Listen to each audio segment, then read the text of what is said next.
ordinarily you should be targeting the market with large demand, particularly the one with large demand and growing demand. And the beauty of trade map is that it will show you the trend. You can show in the last 3 to 5 years what is the demand. Is it growing? Is it coming down? What is the demand like for this particular product?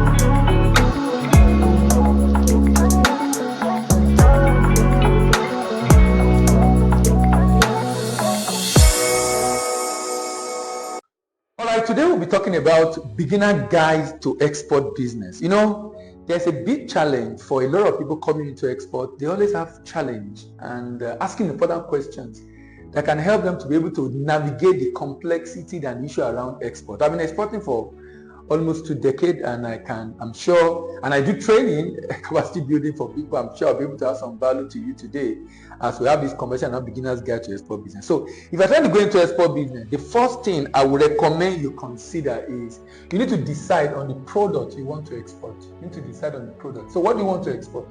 Maybe some other time in future, we're going to talk about deciding on that product, because in deciding on the product, there are so many issues around that, which I will talk about later on in another video.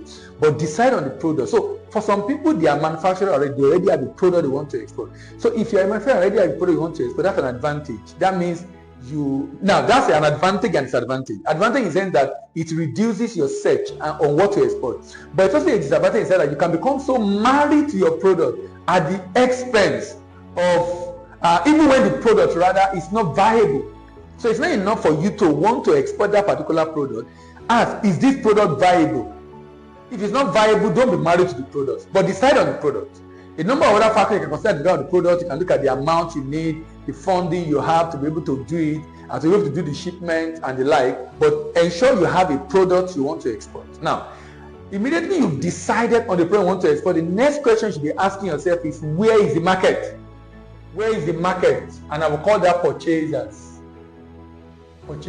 So decide on the product first, and the next thing is, where is the market? Where is the market you are looking to sell the product? Because that's exactly why I said, even if you have decided on the product, is there a market for it? Is there a market for it? And for you to narrow down the market, you might need to look at the potential volume. In fact, I would rather you look at this first. After you look at the product, look at the potential volume. By that I mean, what's the potential demand for this product in the export market around? What's the potential demand?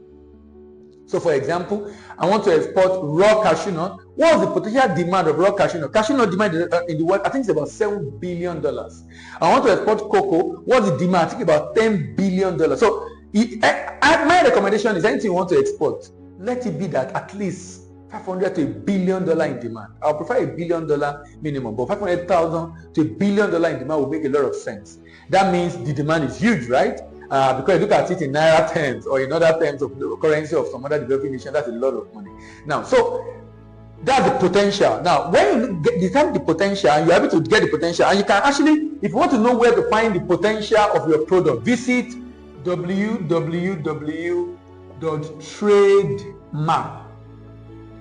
trademap.org. Trade, TRADEMAP.org. If you go to trademap.org, you'll be able to see, and there are videos for trademark on YouTube that can show you how to review that website, how to use the website. But you'll be able to get, in fact, if you put the right setting and set, it will display the top, from the topmost to the lowest in that market, from the highest to the lowest in that market. So in that demand for that product. In this case now, you're looking at the importer of that product in the market. So you can get the potential there. Now, purchasers. Now, the reason why by the time you look at the top 10, so let's say, for example, you're looking at the product, maybe the highest buyer is China, followed by the US, followed by Germany, China, USA, Germany, then UK. So you can see it in this order, maybe Netherlands, maybe Egypt. No, so this can be the highest, from highest to the lowest. So you now know that if I'm going to export this product, I've seen the potential. From potential, I can get the purchasers. Who are the top purchaser of the product in the world? Top purchaser of the product. Now, another important thing you need to ask yourself is, this product you want to export, Who are the, what are the uses? What is the purpose of the product? You know why the reason for knowing the purpose is it helps you eventually to be able to know who you are going to be targeting.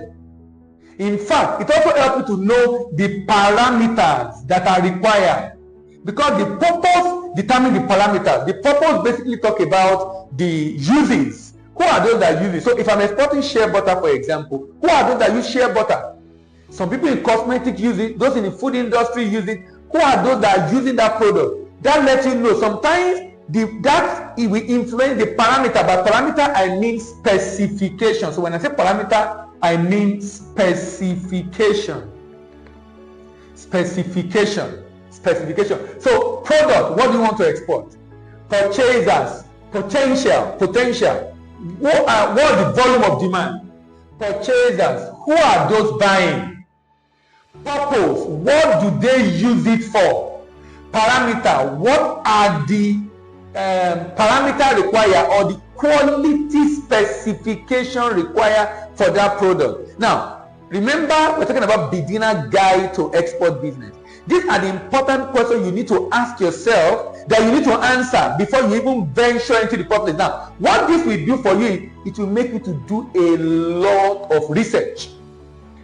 So it will require a lot of research, because you need to research, number one, you already have your product, you need to research the potential market, you need to research the purchaser, you need to research the purpose. Now, the reason why you need to know the purpose is because it will help you with the promotion. Because the promotion will help you to be able to get buyers. You'll be able to know who are you. The purpose will help you to know. For example, if I know that the product is being used by the demand, let's say, for example, the demand is high in the US, for example, and they use it for cosmetics in the US. Cosmetics. So if I'm looking for buyer, my promotion will be targeted towards, number one, the purchaser in the US, and the purpose they use it for cosmetics. That guys, the kind of people I'm targeting in all my marketing and sales effort right there in the US. So promotion. Then another important thing is that you need to consider is the pricing. The pricing. What is the price you want to export? And that price you are going to, at the price you are going to export it, is that price going to be profitable for you? So it's going to be competitive in the export market and at the same time profitable for you. So the pricing then becomes extremely important. So you need to ensure you have a good understanding of the pricing. And another video I'll be talking about this, but I'm just trying to highlight here important information you need to know for you to be able to start as a beginner. Then you need to, now with all this information now, you can do a plan. Before planning, let me put paperwork. Paperwork, that's documentation. Paperwork, that's documentation, and then a plan. Paperwork, and then a plan. That's marketing plan. Now, number one, product. What do I want to export? Like I said again, you can export solid minerals, you can export finished goods, you can export commodities, you can export processed food. Talking about what to export also, sometimes you might need to consider intermediate product. In fact, currently, there are a lot of demand for intermediate product. Intermediate product in this case will be cocoa to cocoa beans, cocoa beans to cocoa butter to chocolate. Chocolate is the end product. Chocolate is the end product. Cocoa beans is the primary product. Cocoa butter is the secondary or intermediate product. Cocoa butter is the secondary or intermediate product. And chocolate is the end product. Chocolate is the end product. So products, different options. Number two, potential. So I will write, I think I should write this because I keep going back to this one. Number two, I talk about potential. Potential. Now, don't just decide that you want to export a particular product. It's very important before you even waste your time, before you start wasting your time on researching a product. Like I said, sometimes you might be tempted because this is your product, you are already into production of a particular item, and because this is what you are producing, you are so attached to it and you are not thinking of other possibilities, you want to focus on this product because that's what you know, that's what you are used to. And I'm saying potential lets you know, is there a market to consider here? Is there a market to consider? Is the demand large enough? Is it worth my time? Is it worth my while? And I told you that when you are trying to find potential of the market, you can visit trademap.org. With trademap.org, you will be able to know. With trademap.org, you will be able to know if there's a potential market for this product. With trademap.org. Now, with potential, then we come to purchaser.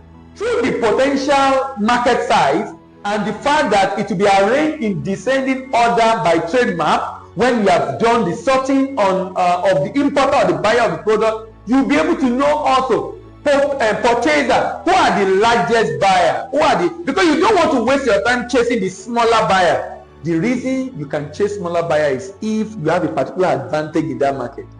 Maybe because you have a representative there, or you visit there often, or you know someone you can work with. Ordinarily, you should be targeting the market with large demand, particularly the one with large demand and growing demand. And the beauty of Trademap is that it will show you the trend. You can show in the last 3 to 5 years, what is the demand? Is it growing? Is it coming down? What is the demand like for this particular product? So potential purchaser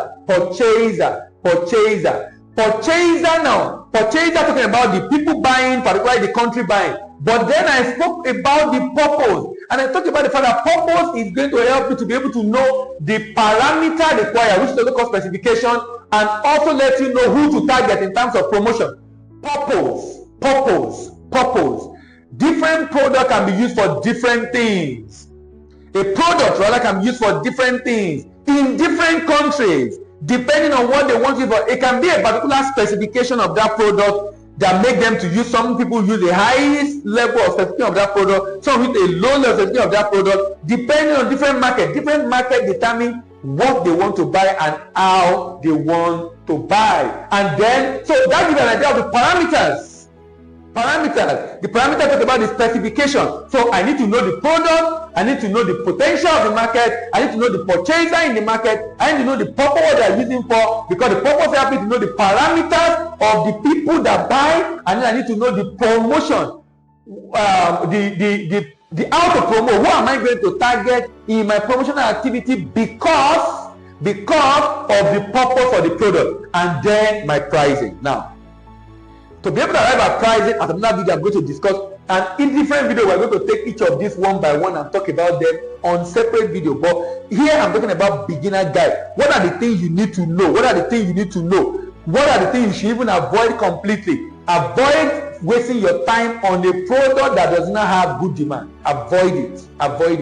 Or they have low potential. Avoid it. Avoid working with a product where you cannot get a representative in the market with higher potential. In fact, when you are looking at this list the way it is, the basis for choosing the market should be the one where you have a representative you can work with, because that helps you to grow.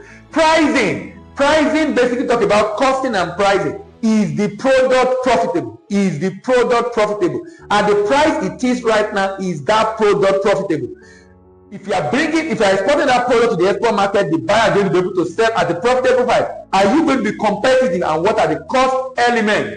And then paperwork. What are the pre and post export documentation that you are going to be using, that you are going to be needing rather for this shipment? Regulatory issue, documentation issue, both in your country and of course in the export market. And lastly, based on all this information, you can now do a plan, otherwise called marketing plan. You can now do a plan. If you want to get template for marketing plan, go online, you'll be able to find good template for marketing plan. But these are important information you need to know if you are going to be able to do an effective marketing plan. So, in my opinion, these are important information you need to know before you venture into export business. In another video, I'm going to talk about beginner guide to import business. See you in the next video.